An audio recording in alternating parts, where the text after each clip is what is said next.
حضور سیدی اعلیٰ حضرت، ان کا بھی یہ مہینہ ہے۔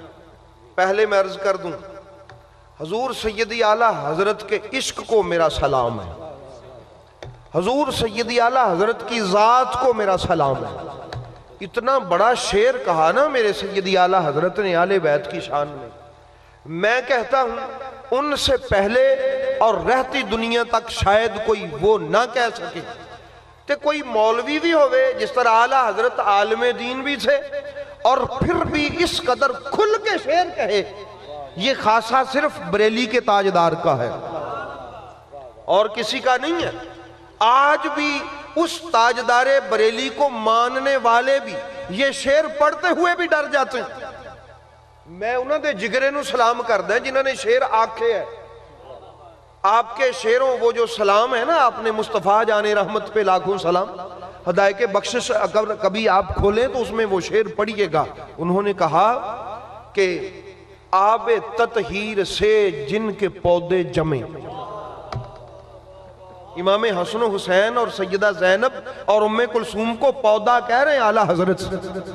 آب تطہیر سے جن کے پودے جمیں، یہ آب تطہیر کس کو کہہ رہے ہیں وہ بلا سنیے گا، توجہ کیجئے گا۔ بھئی آپ کو احتلام ہوتا ہے، آپ کا مادہ منویہ، مادہ حیات، وہ پانی کا قطرہ جس سے آپ اور میں پیدا ہوئے، وہ کپڑوں پہ لگ جائے تو کپڑے پاک ہوتے ہیں؟ غسل واجب ہو جائے تو وہ جو مادہ منویہ ہوتا ہے جس کو آپ مادہ حیات کہتے ہیں، وہ منی کا قطرہ آپ کہہ لیں، کوئی سنتا ہے، وہ کپڑوں پہ لگ جائے تو کپڑے پاک ہوتے ہیں، جسم پہ لگ جائے جسم پاک ہوتا ہے۔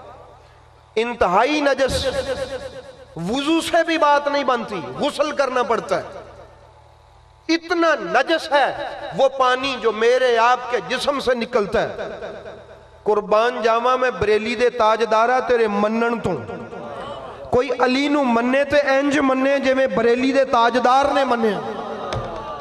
آج لوگ ماننے کا دعویٰ تو کرتے ہیں، انہیں نہ کہ آب تطہیر سے، کہ وہ پانی کا قطرہ جو علی کے جسم سے نکلا، جس سے ایک حسن بنا دوسرا حسین بنا، وہ قطرہ نہیں ہے جو تیرا میرا ہے، وہ آب تطہیر ہے۔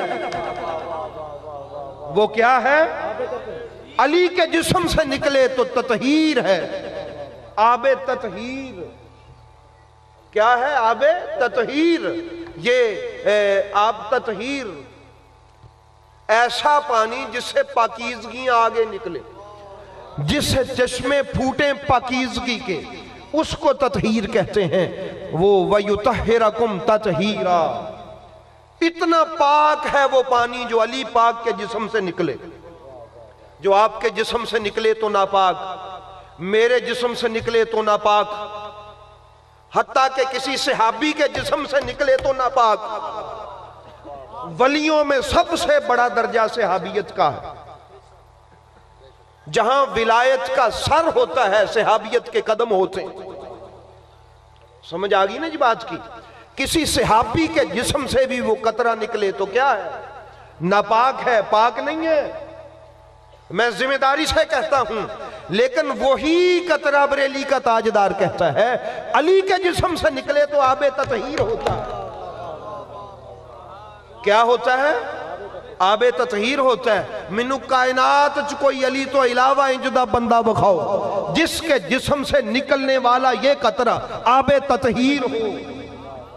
یہ لفظ میرے نہیں ہے، یہ اس کے ہیں جس کو مجدد کہا جاتا ہے، جس کو محقق مطلق کہا جاتا ہے، جس کو مجدد رواں صدی کہا جاتا ہے اور پچھلی صدی کا مجدد کہا جاتا ہے، جس کے علم کے سامنے بڑے بڑے علماء کے جو چراغ ہیں علم کے وہ بجھ گئے، اس کو سیدی اعلیٰ حضرت بریلی کا تاجدار کہا جاتا ہے۔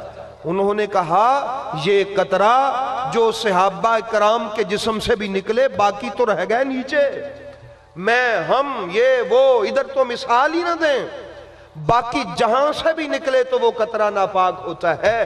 اسی لیے تو میرے نبی نے فرمایا تھا علی اس حالت میں بھی مسجد میں آ سکتا ہے۔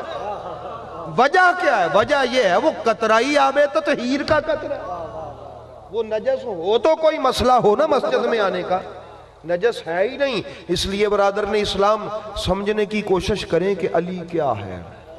سمجھنے کی نہیں، بس ماننے کی. سمجھ تو کوئی سکتا ہی نہیں ہے نا، کوئی نہیں سمجھ سکتا.